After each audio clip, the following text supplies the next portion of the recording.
Shut up and sit down.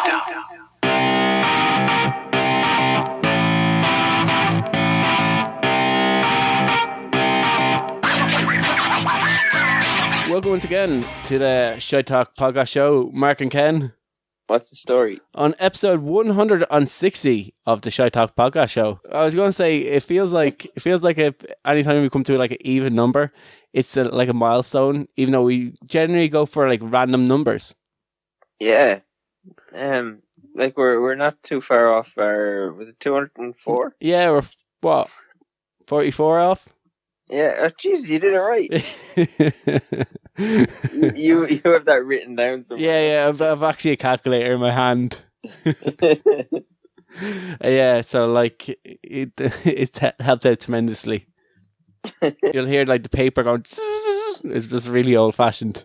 It's been a wild week for kind of story hunting for me this week. Yeah, I'm working nights, so it's kind of like it's hard to find stories because I'm asleep. Yeah, no.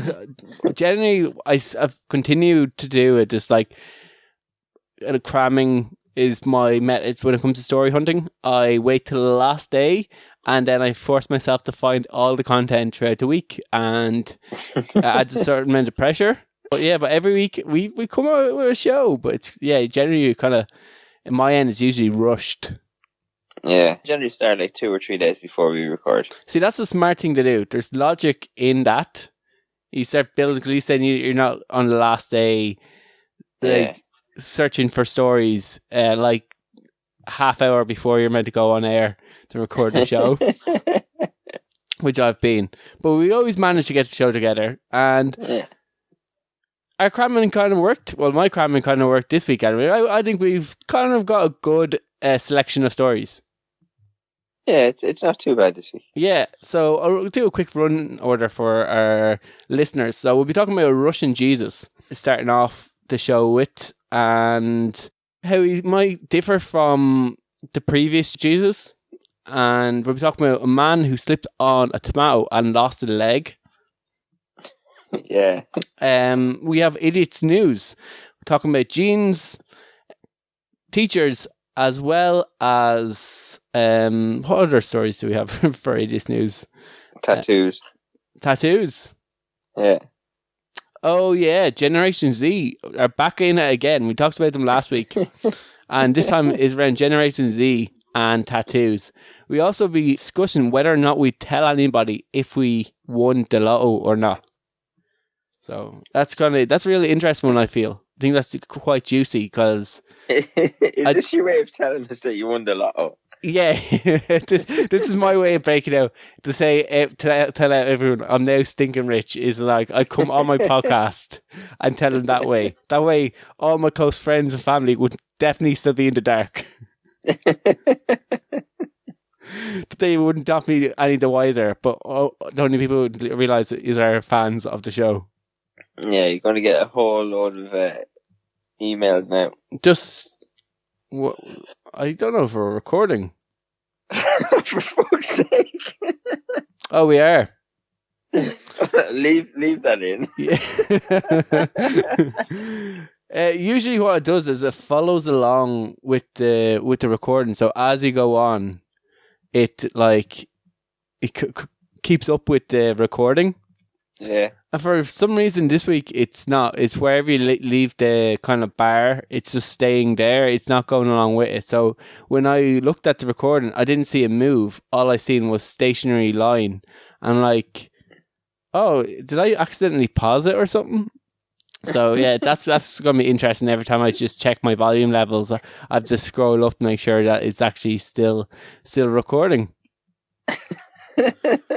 But you know what are we 5 minutes into the show? This would be a lot more horrific if we were like a half an hour. We've half the show already done, and I was doing something like that. I just have to keep an eye on it. Do you remember the time that we did a podcast and then it didn't record? Oh yeah, we did do that. That actually happened to us. The fucking lost podcast. I did this. I did this one podcast with a guy from Limerick. He has a sports podcast like Limerick Sport or something like that. I can't remember. We talked about concussions in GAA, and thank God he recorded it from his end, and I accidentally deleted like a good 60% of the recording. So I asked him to send me his recording of the show. And had to kind of like blend them in together. The like audio differences were quite horrific. Oh yeah, but that's if any of us listen to that show and you see like a difference in like the audio of things. That's his end was not as good as mine. Yeah, that's just going to make me so paranoid for the rest of the show now. Do you know what? I can see the minutes, and I'll just use the minutes. Yeah, that's probably a good way to do it. Yeah, and hope for the best. Hope for the best, and I can adjust the audio volumes later on if they're out. But right now, we must talk about Russian Jesus. Good segue. Yeah, so a man who believes that he is the reincarnation of Jesus Christ has recently been arrested by Russian authorities. What was he arrested for? He was arrested for basically taking money off people and causing them physical harm. Causing them physical harm? Yeah, he's physically beating the people. His name is Sergei Torop. Is either Torop or Tarop. Yeah, okay. Say it with Russian accent and you'll seem like you're half there anyway. Do a Russian accent. Torop. Is that good? No. My Russian accent is very good. Pretty bad. What the fuck was that? So that's a bunch of weird noises. Sergei is known as the Vizarine Christ teacher, and he's the leader of this compound of church, which basically is called the Last Testament, and it's in Serbia, in Russia. Okay. Russian authorities have arrested him for laundering people's money and causing physical harm and violence to inflict harm. I don't know who wrote this article, but it's not written great. It's not very well put together. Yeah. The Russian Jesus used to work as a traffic officer, Ken. But so he was a cop. Yeah, he was basically directed traffic. In like obviously Serbia. Fall of the Soviet Union happened. He started coming to prominence and founded his church. As you do. Yeah, but which has obviously been linked to a cult. Basically, he spends his time claiming to be Jesus, teaching his followers, and has also written a brand new version of the Bible, a 10-volume sequel to the Bible. Now, in fairness, that book was written so long ago, it is due a sequel. This is also something that I've been thinking about. You know, like what if he is Jesus? And we all just treat him like shit and make fun of him on podcasts. So that would be the modern equivalent of what would happen to Jesus if he actually came to Earth. We'd probably think he's a crazy guy, lock him up in jail, and then on podcasts make fun of him. Yeah, because you know Christianity is waiting for the second coming of Jesus, but when he gets here, everybody's going to go, "You're a fucking lunatic." Off to the fucking madhouse with you. It'd be very funny if he came and he was reincarnated in Russia now. That to me would be quite hilarious. Why? Like, you probably haven't seen the animated movie of Superman Red Son. No. Oh, it's all about Superman if he was landed in Russia. And he comes like a Russian kind of soldier. Yeah. Comes like Vladimir Putin's right-hand man. I think he's Stalin's right-hand man at first, but then he gets promoted. Yeah, so it's all about that, and it shows the conflicts of like between Russia. So imagine if Russian Jesus, because it's like obviously he's born, but he's going to learn values of the country that he's from, and so like living in Russia might change Jesus' perspective. Yeah. So it'd be quite funny if Jesus was reincarnated, but was reincarnated in Russia. Like, that's just, if he ever did come back, if he ever existed and he ever came back, I imagine the Russians were able to like weaponize him. They were able to weaponize Jesus. You've got Doomsday Jesus right there. You know, that's a fucking fantastic story right there, isn't it? Movie will never ever be allowed made. The Catholic Church will definitely not allow that. But like a fantastic story of like a deity coming to Earth, being taken over by a dictator country and then weaponized, or even by the United States and weaponized. Isn't that kind of what happened with Thor? Oh, yeah, fair enough. That's a solid point. by American listeners. That's our largest market gone, Ken. Thank you very much. Maybe we can grow it in Australia, but fucking doubtful.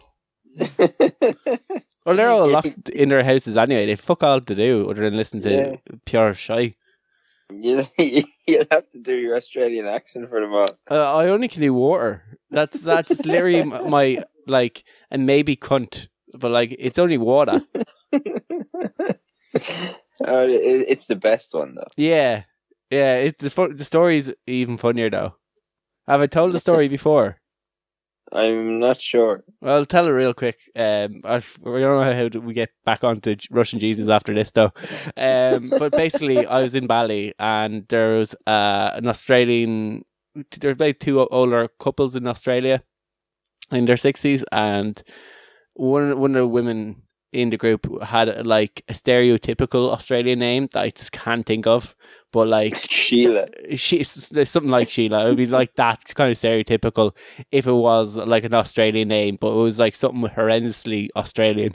Anyway, and she even played the spoons, and she was great crack. She was like the life of the party, and she kept asking the band, because like, there was only literally the group that I was with and those two groups, and then there was another couple who were in Australia who were kind of dry shites and kept telling us all to shush.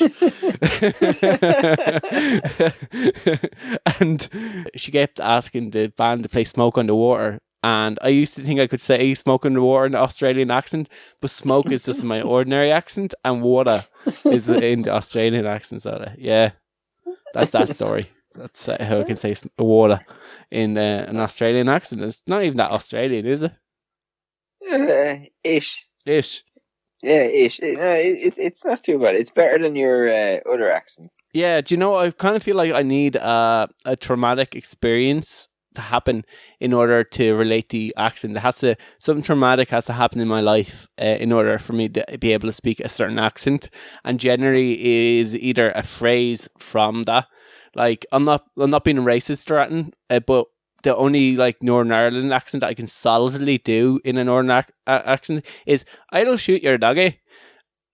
For fuck's sake. Like, and that's only because my uncle was going out with a girl from the north and said that to my nana about her dog. "I'll shoot your doggy." Like talk about stereotypes, but like that's now the Northern Irish accent that I'll do. I also can say situation, which is like a common thing, phrase in Northern Ireland, to say situation. It's a common phrase. Yeah. It's just a random word that people sometimes say. Yeah, well, you don't see, no one really says situation in Ireland. I do. They don't. It's situation. Yeah. It's the same thing. It's just an accent. Yeah. So yeah, so you rewrote the Bible anyway. It's 10 volumes long, and it's probably due an update. Anyway, I wonder what would be the new 10 commandments, like don't swipe right on your neighbor's wife. Oh, that's what we should have fucking done. What? We should have done Gen Z 10 commandments. Oh, we should definitely, we definitely should have done that, actually. Like, there would be like, commandment 1, don't presume gender of anything.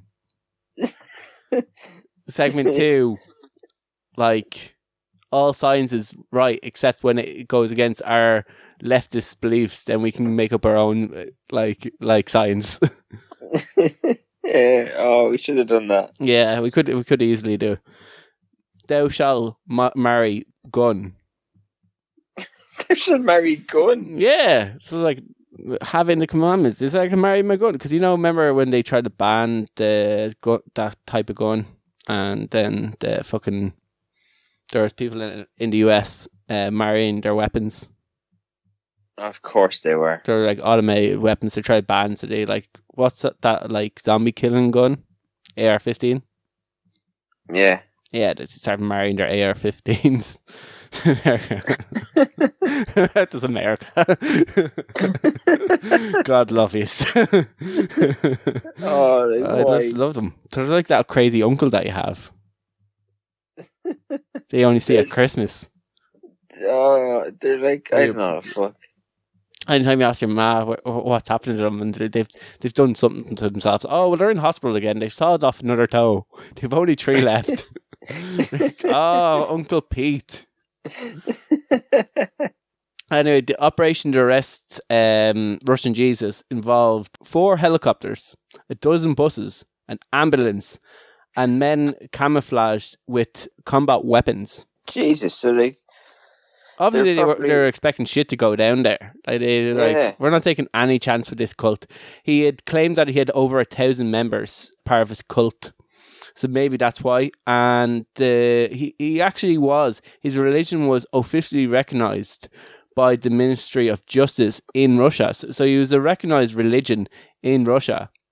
Yeah, and like some of his commandments. So in order to actually be one of his disciples, you weren't allowed drink, you weren't allowed smoke, and you weren't allowed exchange money, and you must accept the simple life of living in a wood cabin, because one of the things that you do was he'd live in a very luxurious mansion while his disciples lived in a nearby cabin, basically obviously like came to his beck and needs.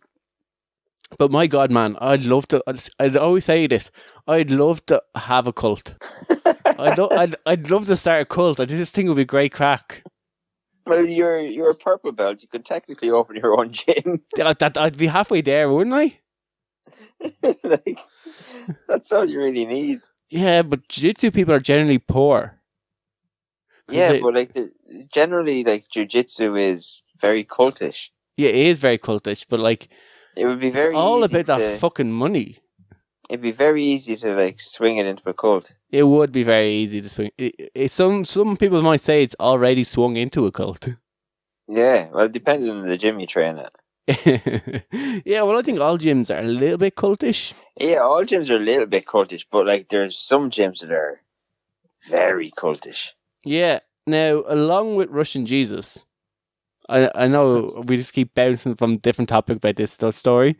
It kind of leads us, like, this story opens itself to so many like sideway like stories that we're just going to go on a bit of a tangent.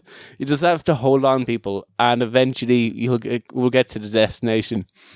So yes, basically he was arrested along with 2 of his disciples. One of them was a rock musician called Vadim Redkin. I don't know if you heard of him, Redkin. I don't know what band he's in. I don't know.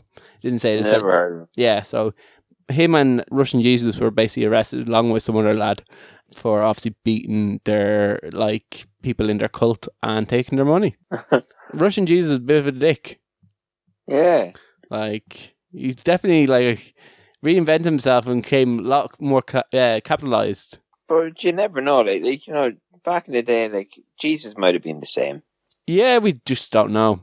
Like, yeah, imagine if Jesus was this crazy cult leader. But well, like, technically, well, let's not offend any religions here, Ken. Well, like technically, every religion's a cult. Yeah, definitely. Yeah, they're like jiu-jitsu and like yoga. Yeah. Religion is sort of a cult. Like some cults are, there's elements of cults that are good, like the kind of thing about community and helping one another are the good parts of cults, and people have a sense of connection and belonging and purpose when they're involved in cults.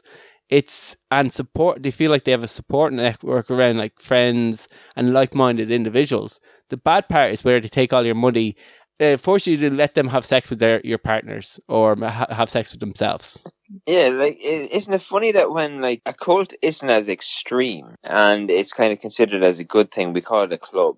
Yeah, exactly. As soon as they start taking money and there's the leader of it's just basically trying to have sex with everyone there, you're like, okay, that's a cult now. We must back away slowly.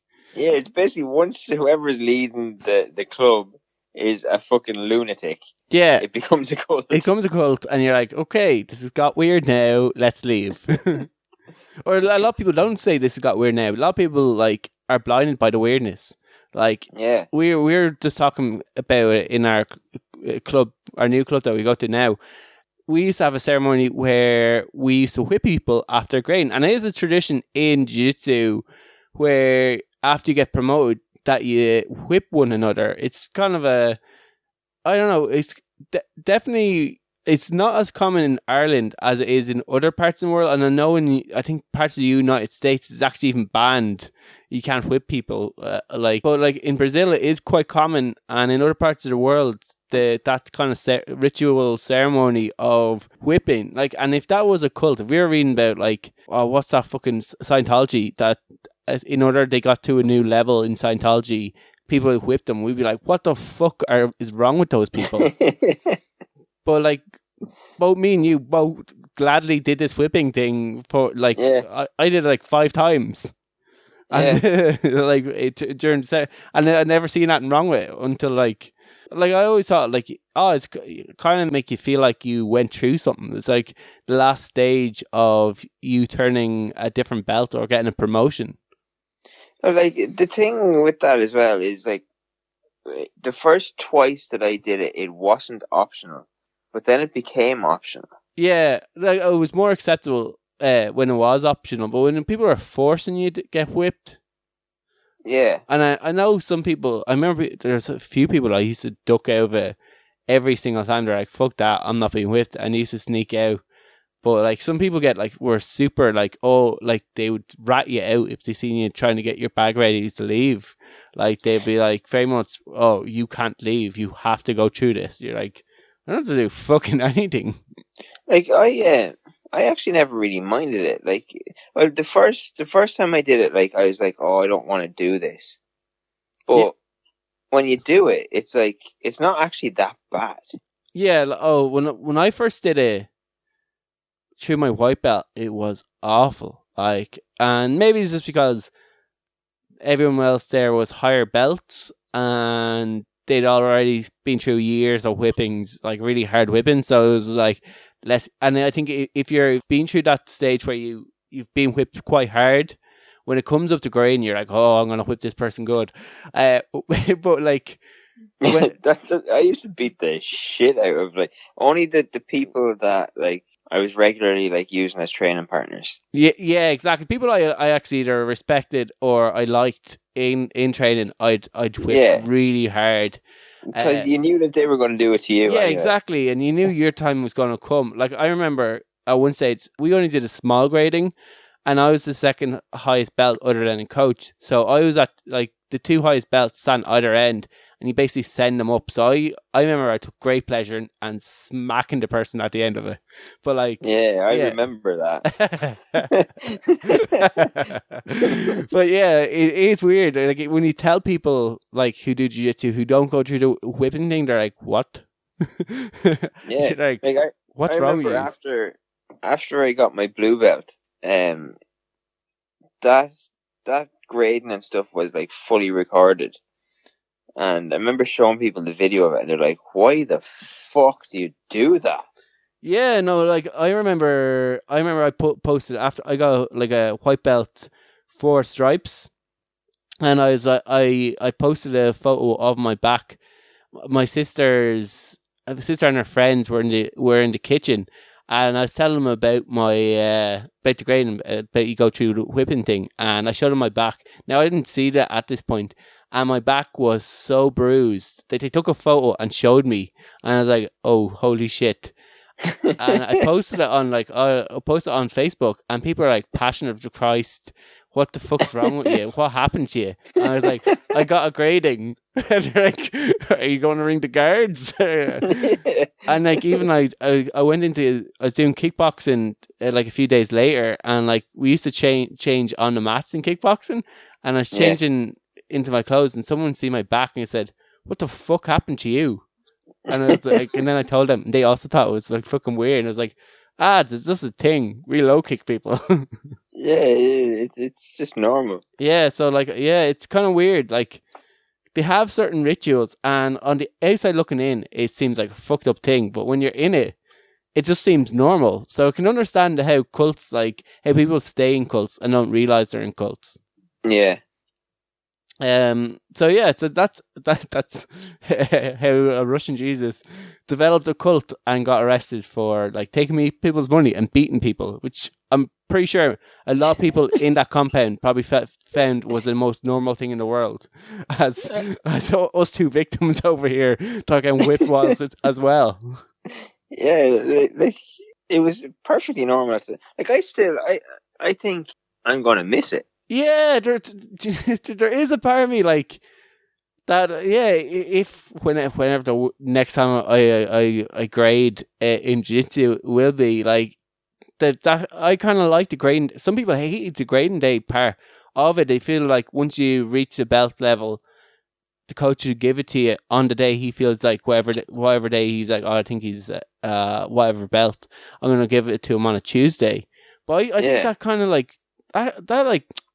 There's no kind of ceremony. There's no kind of like occasion about it. It's just like, oh, it's Tuesday. I got my blue belt, or I got a stripe. The fact that there's like maybe 2 or 3 days in the year, and people know it's coming up, so like that they're building up for. At least they can start thinking like, oh, I wonder if I'll get a belt or if I'll get promoted, and then like they go through like whatever the tests or whatever the day is. And then at the end, there's this ceremony that kind of like makes you, once you go through the last part of the fire, which is getting whipped, which is it's only psychological at the end of the day. Like, okay, it hurts, but it's only like, it's not going to really do too much harm to you. All you are is it's a bit of bruising on your back. Yeah, and like I think it does kind of it is kind of team building. Yeah, it definitely is, because like after everyone's all showing each other their backs, and like even the whole grading day itself is kind of team building. Yeah, exactly. Everyone's taking photos with each other with their belts, with their new belts or with their stripes. Everyone gets like majority of people will grade at some point or get a certain grade. There might be 1 or 2 people that don't grade, but if it's a new enough club and you've a lot of white belts, most people are going to walk away with at least a stripe. Yeah. But yeah, like, I think like I'm not against it. Like, I don't know if necessarily if I opened up a club, it would be the first thing I'd implement is whipping in gradings. Like, this for like retention of students. Like, I don't know, but I certainly would implement grading days. Like days that were for grading. I think there is a sense of occasion to it. I don't know. Yeah, maybe. Like once again, I don't think there's anything wrong with whipping. Like I said, I'll be kind of like you. It's not, I mightn't miss it necessarily, but I kind of like it. It is kind of like a gauntlet. It's something that you go through, and it's kind of just it's like the last. That's what I mean. Like, maybe saying miss it is the wrong kind of phrase, but like it's definitely going to be, even seeing somebody else get promoted, like if you're at a class and like somebody that we've trained with for a few years gets promoted, and you're kind of going to be like, oh, I wish I could like beat the shit out of you now. Yeah, like I remember recent enough in the club that we are in, they did like, obviously they realized there's a few people that are coming up to get a blue belt, so they did a sort of grading day. Like they just did like a sparring sessions, and then at the end of it they gave out like, I think it was 3 blue belts, and And I was like, oh, part of me was like, oh, now it's time to whips. And I was like, oh, wait, this is probably not going to happen in this club. And obviously it didn't because they're not sociopaths. But like, yeah, it's kind of like, oh, they would really appreciate a good whipping right now. Like after it, they would really appreciate it. And I'm pretty sure no one would be like belt them, but like I probably would. Like, I don't know. I'm gonna kind of miss the no gauntlet thing. Yeah, it'll be a weird thing. We might bring it up to our new head coach. Yeah, just even if just when one of us like gets promoted, can we just beat each other for a bit? Oh yeah, we'll definitely do the Husaria lads of the club. We'll go. Yeah, sorry, we just have to do something right now. Like, yeah, do you have an issue if we do like a little gauntlet and kick the shit out of this? Yeah, exactly. We just have to go through something right now. So just try not to judge us. You can like take part if you want. Yeah, it's up to you. Yeah, we kind of need two people at either end. They are high belts to whip the shit out of us. Like it's going to be an odd command. It's like we're going to go through this gauntlet thing. It's like it's rite of passage. But yeah, it's like fucking it's weird. What also is weird is slipping on a tomato and losing a leg. What the fuck happened to this man, Ken? So this guy, he's in England, and he's an out lad. Like he's in his late 60s. I think he's 67. He was out in the garden. I'm assuming it was during lockdown. He was sitting out in the garden, and the wife asked him, "Do you want anything to eat?" And he said, "Asher Jays is making us an out sandwich there." So she made him a sandwich, and for some reason he got up while he was eating the sandwich to go back inside to get something out of the house. And when he walked into the house, a tomato fell out of the sandwich onto the floor, and he slipped on it. But when he slipped on it, whatever way he fell, he banged his toe off the skirting board. And then he noticed, obviously his toe was fairly sore, and he noticed that his toe went really, really black. Yeah. And he said it looked like there was paint on it. So he was like, what the fuck? So off he went to hospital.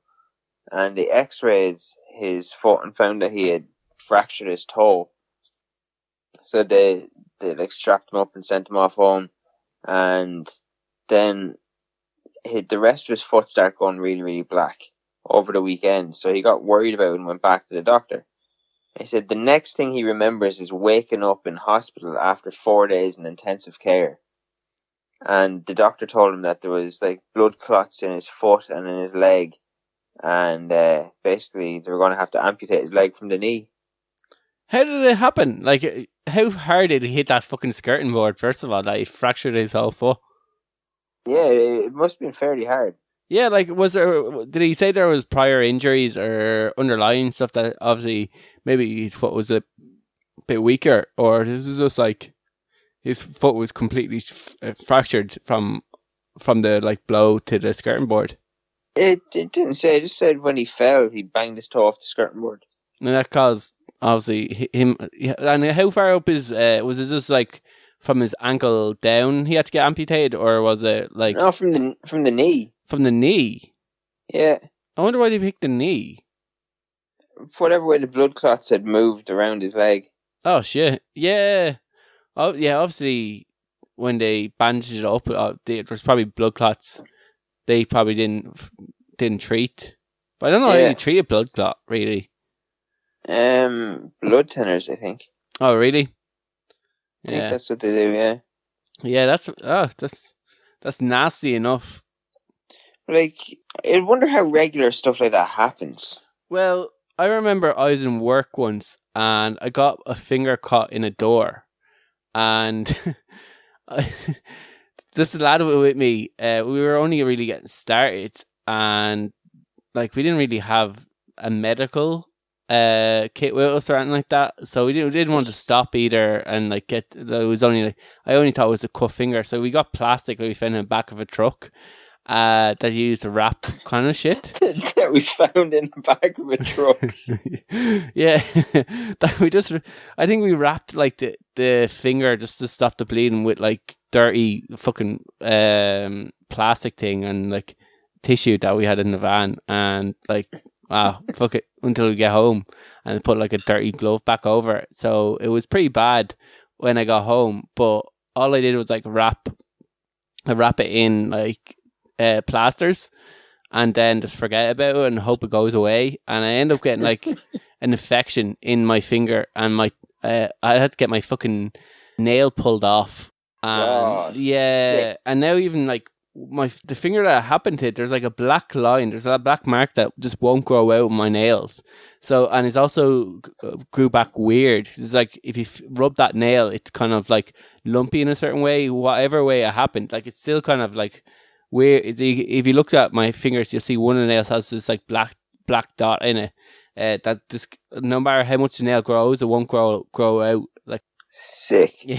Yeah. So like these things do happen, and generally like it's just basically people they'll say it's grand and try to cover it up. Then it's like it gets horrendously bad to the point where they need to have something either pulled off them or sawn off them. My dad, he was like mopping the floor before, and he slipped, and he's going around for a few days where he was like, oh, like my fucking back is really sore. And eventually my mom made him go to the doctor. And when we went to the doctor, it turned out he had actually fractured his back. Oh, fuck.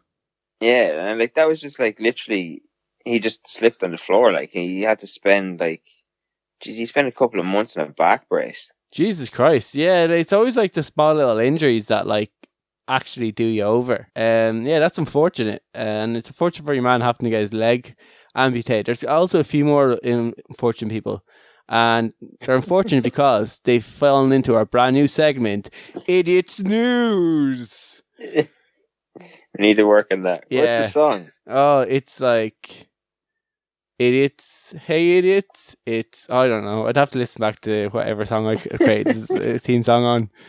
It's basically what Idiots News is: news for idiots, by idiots, and it contains people doing stupid things. Yeah, for idiots, by idiots, about idiots. Yeah, exactly. And that's why we call it Idiots News. Now, it's just basically either stories that we find that we think either people in it are doing something stupid or something stupid happens to them. Now, this is just a product. First story is just about a product that is just ridiculously anyway. What's the most you've ever paid for a pair of jeans, Ken? I don't know, maybe like €100. Yeah, like a really nice pair of jeans. You probably pay €100 for them, and they'd be your good wear jeans. They'd be like, if you're going on a night out, you'd wear these jeans, or if there was an event you're going to, you'd wear these jeans, and then they'd be putting away in the press somewhere until that next occasion, and they wouldn't see the light of day. Because God forbid you get a stain on your good jeans. Yeah. Oh my God. And then you generally go out and you get like curry sauce on them, and you have to go straight into wash, and it kind of fades them. Gucci are now selling jeans worth $800. And not only that, the jeans have fake grass stains on their knees and also slightly on their ass. Stuff like this bothers me. Why does it bother you? Why are you spending $800 for the pair of jeans that I've been wearing for 4 years? Well, see, that first of all, like they've done this before with a pair of GAA shorts. And fucking ripped jeans, and ripped jeans that like the GAA shorts were $500, and they're rip-offs of O'Neill's GAA shorts, which you can probably buy for £30. Yeah. So like they were horrendously overpriced and copying something that's far cheaper and made by the same materials. Yeah, it's fucking stupid. Now, for our listeners, just so they have an idea what type of jeans they are, they're kind of those light blue jeans that you might see like dads wearing. They're kind of like that dad's jean. I think they might be called cords. They're kind of baggy enough jeans, and they were really popular like early 90s, late 90s kind of, that kind of light blue colour jeans that you got image of. Yeah. And then they have green stains, kind of meant to mimic grass stains on upper thigh, knee area. And there's a very light kind of green grazing, as if you're sitting in grass on around the ass. Like, why grass stains? The press release by Gucci was channeling a fall and winter look for 2020. The collection is meant to have a grunge vibe.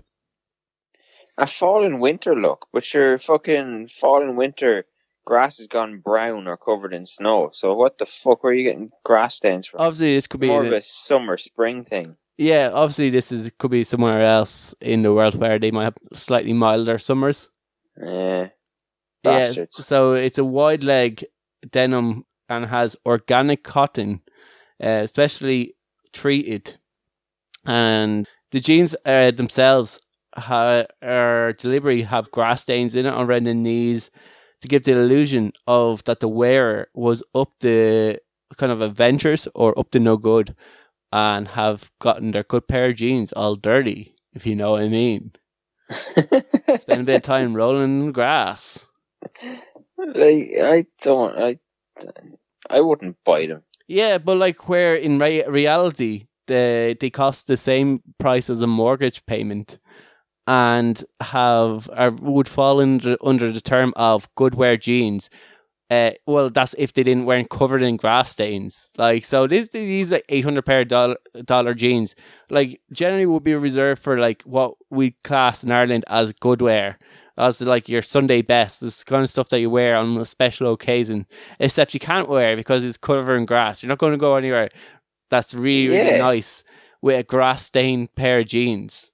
Like, I don't like that idea. And not to mention that you could just get an old pair of jeans and cover them in grass. Now, I don't know if there's a kind of a right, like a certain type of green that they're going for, or if it might be copyrighted. You can't put grass on your own jeans because you get sued. What about muck and grass though? Oh, there you go. Now you're up to something. Now, see, I think that's it. And what about farmers? Farmers could bring out their own chic line of, what about like, shite stains? Yeah, exactly. Manure patterned stains on your clothes, also known as working in the farm. Yeah. I think that's maybe the Shite Talk's new clothing release. Shite stain literally covered clothes in shite. Yeah, shite jeans, shite wear. Yeah, exactly. We like could advertise it for we could advertise it for the ploughing championships in 2021, and we'll have models covered in shite. Yeah. I wonder if Roz Purcell will model for us. Yeah, we're going to start a GoFundMe campaign. GoFundMe campaign for our new clothing line of shit clothing. Yeah. And to get Roz Purcell covered in shite. I'd be more worried about Roz Purcell just doing it for free. It's what we'd kind of be asking for. But like it's I guess that's like maybe she puts it down as charity work. She maybe get like some tax release off it, but like we certainly wouldn't be paying her. The final question I have about this story though is it Gucci or the customers that are the idiot of the week?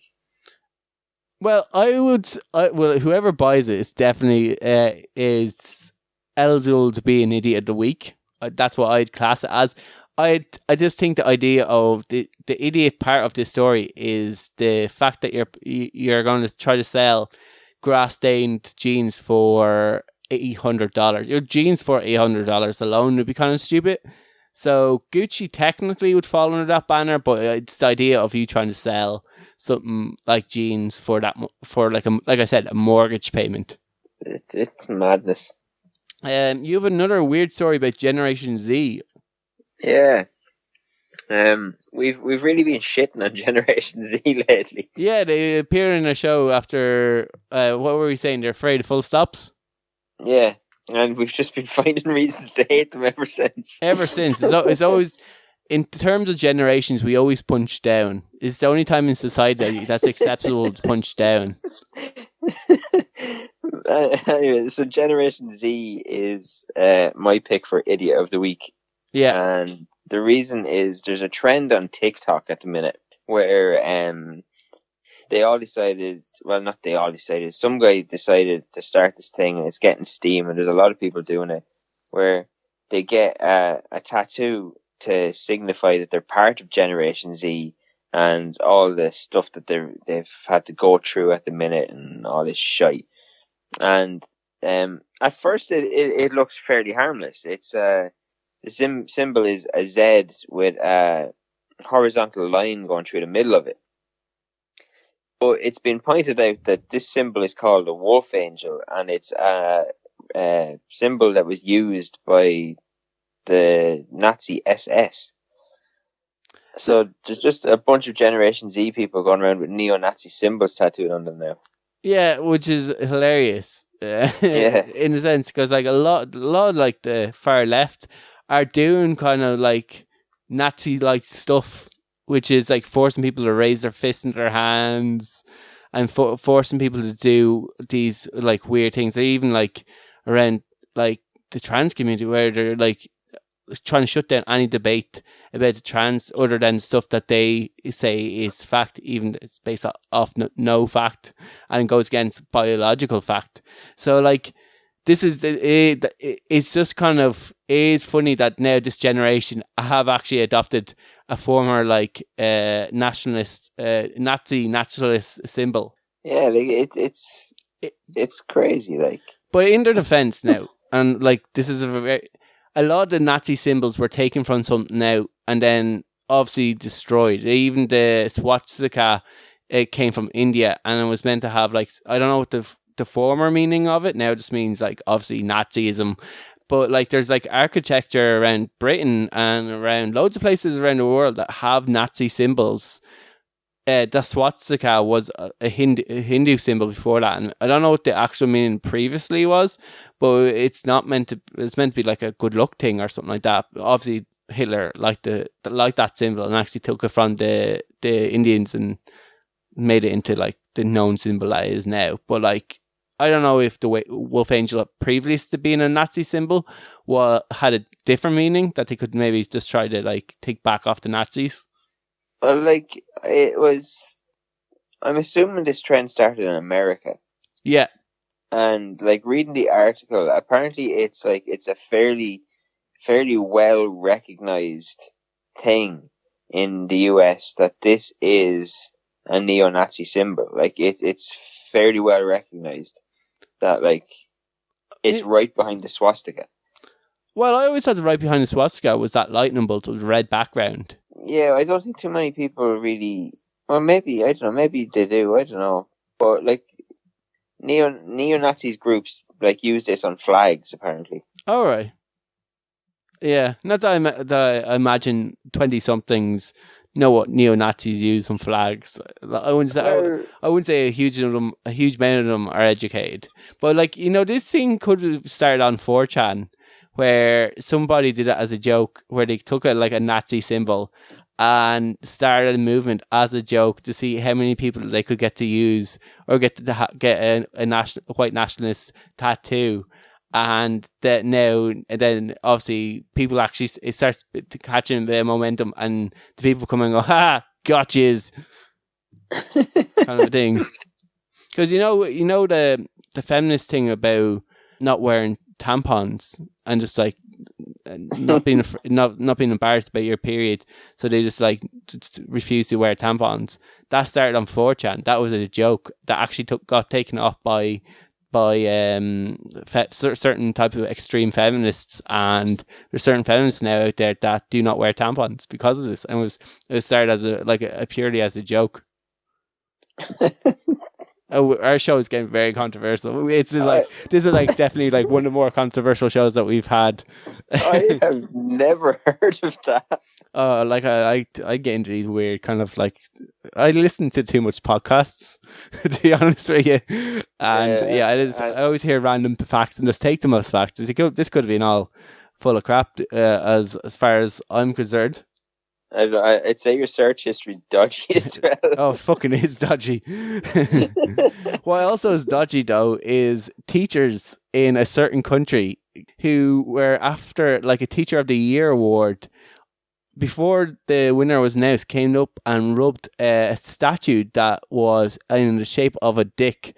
Ken, do you want to guess which country this is? I'd say Asia. Asian people do have somewhere. affinity for dicks. Like we've heard about the penis fish being a delicacy there. They make soup out of like sperm eggs, and they like like it wouldn't surprise me if this was like an Asian, Philippines, something like some that. sort of an Asian country. No, but it is a country that we should probably make like our country of the month, and that is Mother Russia. Mother Russia has been a great source of content through the month of September. This is about our 4th or 5th story that comes from Russia. This is our 2nd story today that comes from Russia. Exactly. And like we've had the bear story, then we've had the snake story, and I think there's been another story at some point either in September that we've mentioned Russia, and now we're talking about teachers in Russia rubbing a dick statue. So fair play. I don't know if we're pissing off the Russian public. Hopefully not. We appreciate the content. But yeah, Russian teachers, Teacher of the Year ceremony were filmed enthusiastically rubbing, let's say, a facet-like statue. Enthusiastically. Yeah, they come up, and the ceremony is they all are meant to touch or pat the top of the statue's head. That's meant to be a pelican. But this year it looks, let's say it doesn't look like a pelican, but it does have wings. Like so, it's kind of it has a wing, and then it has a shaft and it has a head. So it's a flying penis. It's a flying penis, Ken. That's the only way to describe this statue is a flying penis. And you may be people might be rolling their eyes now, listening to this podcast, going, "Oh, this is just the internet's and their sick minds," and they're like, "Hey, look, it's kind of just rectangular and a tube. It's a penis." Da da da da. However, there was only one guy who was up for this award. The rest of them were female. Teaching is generally like a female dominated industry, and he as he approached the statue, he didn't touch the faucet or the head or the beak. I guess what it was meant to be. He just placed his hands on the wings of the pelican, because everyone knows that shit will get you arrested in Russia. Or shot. Beaten up anyway. Yeah. But yeah, so like all the other female teachers, well, 90% of them, enthusiastically patted the top of this pelican-sized head of the thing. Like obviously, this year particularly, it looked like a dick. Maybe other years they have different designers. This one obviously took the absolute mick and just gone full blown glass dick. Why is it a pelican? It might be like a symbol of the province in Russia. So this is a certain part of Russia that's doing this very localized teaching award, and obviously their symbol is a pelican. You know, like pelican drops off kids. That could be also behind it as well. Is that not a stork? Maybe. I don't know. Maybe it could be a pelican in other cultures. It could be a stork in like Ireland. Are these animals native to Ireland? I don't think so. No. I don't know who drops off the Irish babies. Crows? Fucking Cabbage Patch. Is that not the thing you found in a Cabbage Patch? Oh, that is actually true. That is how kids are born. Yeah. But Mom, show me my spot. Still have the head of cabbage. Head of a cabbage, anyway, yeah. Yeah, so like I just thought it was very weird that that no one pointed out in any of the process of this award that that actually looks like a giant dick and with wings.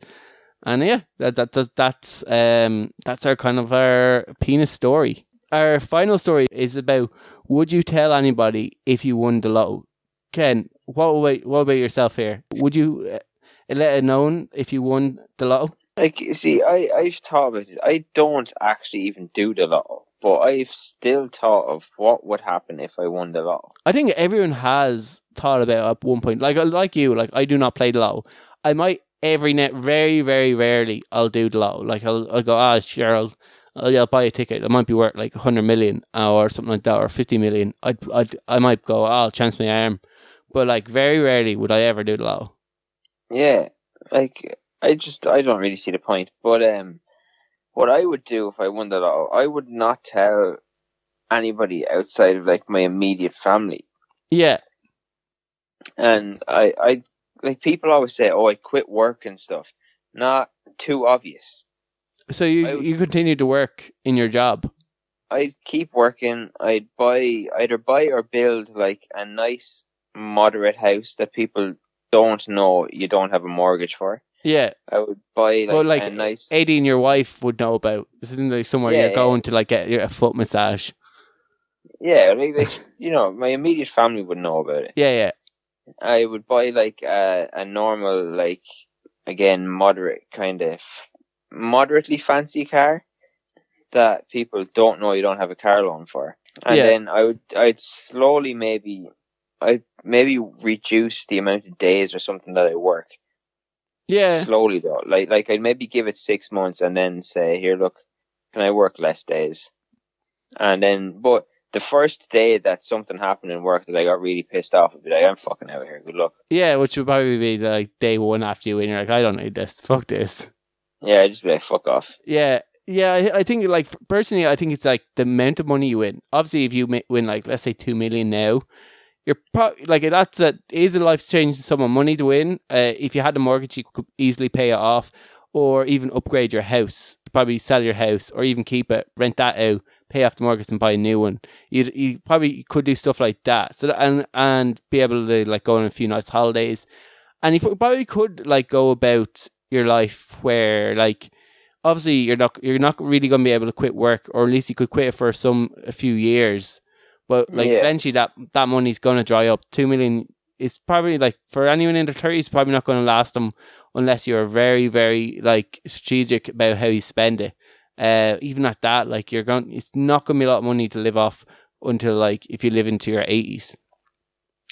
So obviously if I won a small bit of money, I still, like, especially a small bit of money, I'd probably, like, I'd only tell, like, my sisters and my parents, and after that I'd be kind of like to them, don't let this go outside the house. Like, this is don't like, even though, like, none of my cousins or aunties or uncles, I wouldn't see them knocking at doors, looking with the poor hat out. I wouldn't see them doing anything like that. I just wouldn't want to, I just wouldn't want people, all the chatter going around about. Yeah, like, because there's so much shit that would happen. Yeah, like, you're gonna have people coming asking for money.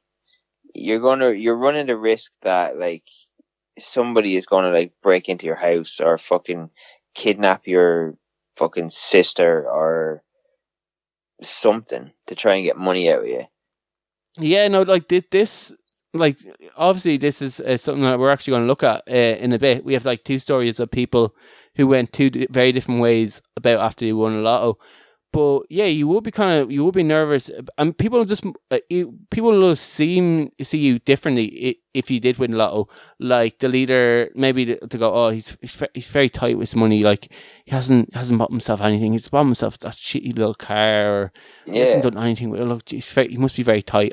I say, like, all of it's in savings or stuff like that, or like, he's gonna be addicted to cocaine next.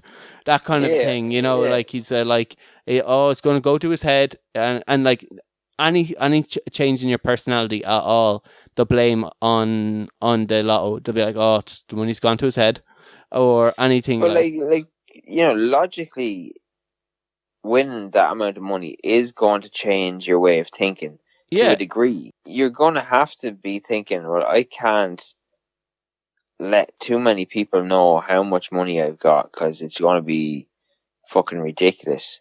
And then you're not really going to care about money as much. Yeah, well, like, be honest with you, I wouldn't be, like, personally, I wouldn't be that obsessed with material goods as such. Like, once I can kind of go training, I kind of have a place to live, and I can be self-sufficient to get myself around. Like, that to me is, like, ideal. As if I can go training and I have a house and a car, I'm set. Like after that, like I'm a man of simple pleasures, really, in terms of stuff like that. I wouldn't be one. I might go on the odd holiday or go to like America to see some grappling places or do kind of like more expensive holidays like that if I won lotto. I more often, so I might do it like 3 times a year rather than maybe once a year. I might go somewhere. That's I imagine that'd be the biggest difference with me. But like that, I like yourself, I wouldn't really want to tell anybody. But the first guy we're going to talk about, he told absolutely nobody. So the man basically wrote this on Reddit, and he said he's from Texas, and after his winnings and after taxes, he was like, he got 4 million. That's what he was left with. So he paid off his debts, got an accountant, and fixed his truck, and then he put the rest into savings. Now, he said he kept his job, he didn't move house, and he kept his mouth shut. He said his brother is a meth head, his sister is a spiteful whore, and his mom still blames his dad on everything for the last 10 years. So he didn't want scrambling or pretending that they gave a shit about him with the idea of looking for cash. Like when your brother's a meth head, that's probably a good enough reason to not give him money. Yeah, exactly. Like, obviously this guy comes from a pretty messed up household, but he told absolutely no one. He said, I've been dating a girl for the last 3 years, and I've recently asked her to marry me. She said yes. I bought her a modest enough ring, maybe a little bit over what I might be able to expect, but not nothing too crazy. So people wouldn't be like, oh, what's with the crazy ring? So he hasn't even told her about the fact that he's won this money. Now, he said that he is going to lay everything out on the table, and he's going to feel more relieved when he's finally able, like, to let her know that he's won the lotto, because he wanted to make sure that she was marrying him because of, like, who he was, and not necessarily because she found out that he won the lotto. So she has absolutely no idea of the fact that your man is, like, stinking rich, and he's going to tell her before they get married that he has a good bit of money left from his lotto winnings, especially if he's been working. So like, there is that side of it. He absolutely told nobody. Obviously his close family are kind of fucked up, so he probably wasn't going to tell them anyway. But like, to the point that he's with his girlfriend for 3 years, like he might have, like, I thought that was a bit like odd that he never said that to her. Or that she didn't cop. Yeah, like, exactly. Obviously, they have separate bank accounts, and like we said, like, there's, no matter how many people you tell or you don't tell, there is going to be certain little things that are going to change with you. Like, there would be something where she's going to turn around and say, "Oh, I wanted to get a fucking new fridge, but we don't have the money," and you're going to turn around and go, "Nah, fuck it, we can get the fridge." Yeah, but like, he might have been like, "Oh, well," he might have been like, "Well, do you know what? I have this much money from work. I don't really spend it on a whole lot. Like, we probably can afford a fridge, and we'll cut back in some other areas." And it's like, once they get the fridge, he can just, like, wait till she casually forgets about, like, them having to cut back, or like, "Oh, we'll make it due," and that way, like, maybe pays for a few bills here and there. He could do sneakily enough, like, that maybe uses his lotto winners to, like, pay for groceries, so that, like, his ordinary bank balance doesn't get affected. Like, he could have. And then the other question is, when he turns around and he tells her, there's a possibility that she's going to be like, "Okay, so he's lied to me all this time about that." Yeah, what else is he? Yeah, exactly. Like, some people be like, "Oh my god, how could you not tell me?" Other people be like, "Oh my god, I've just hit the lotto, and I really like this guy." Obviously, he was vetting her. He was making sure, like, she wasn't just a gold digger. I don't think girls will see it like that. I think girls will see this as, "You lied to me all these years. How can I trust you?" Yeah. So like that's the other side of it. Like, if you wear that secret, it's like, if it ever does come out, like if ever your extended family hears that you've won money, or someone like guarantees someone are going to be in a bit of a pickle where they needed even a loan, and you could probably like easily paid for that, and they paid you back whenever, and you kept your mouth shut, and they're going to be kind of pissed off about that. Or even friends, the same thing. Like they might, there'd definitely be a friend out there that you'd be like, I wouldn't have seen you differently. You could have told me. I mean, kind of annoyed that you never said anything to them either. Yeah.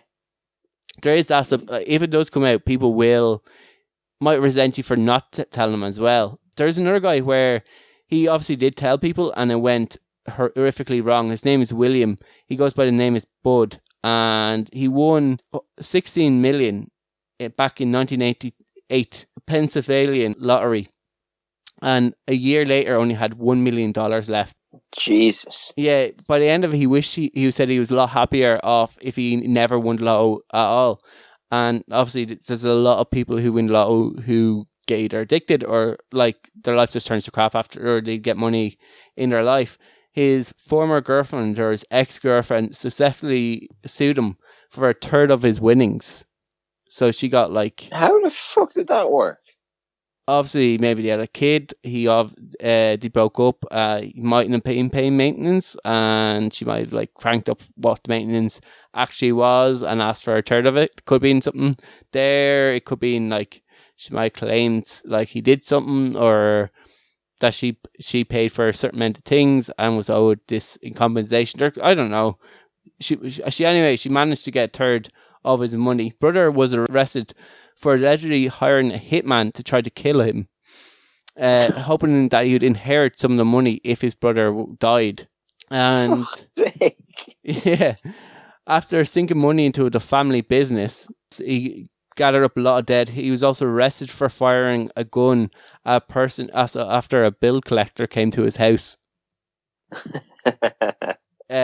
He died back in 2006, and he lived off a modest income of €450 a week or a month. And a month? Yeah, $450 a month and food stamps. So he died pretty poor. Yeah.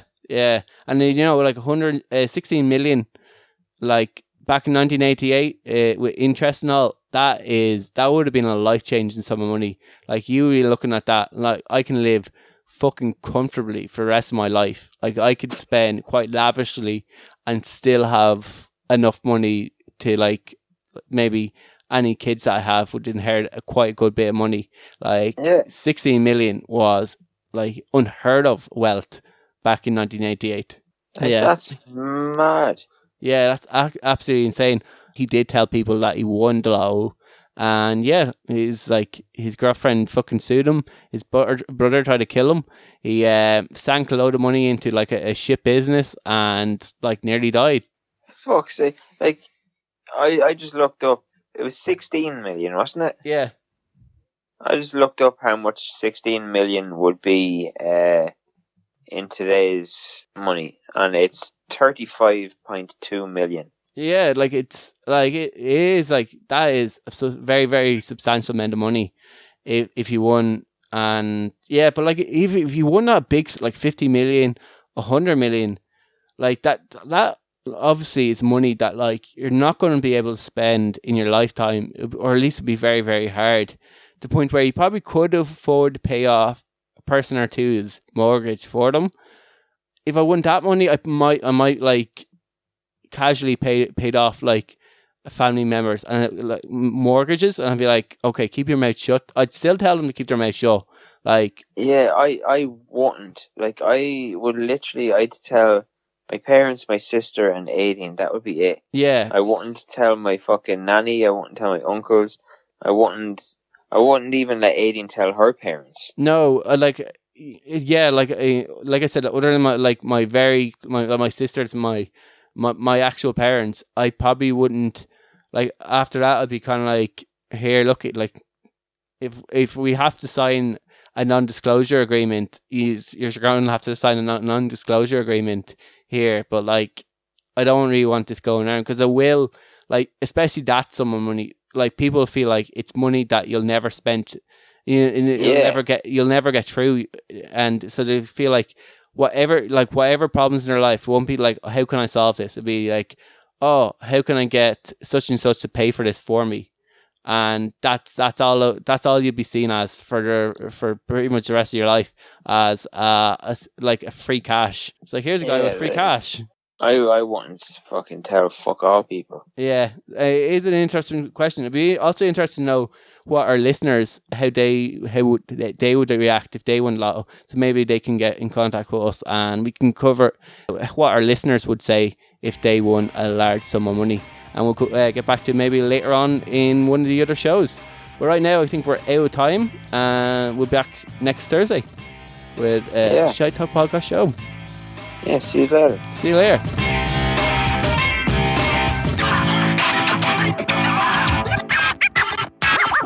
Shut up and sit down.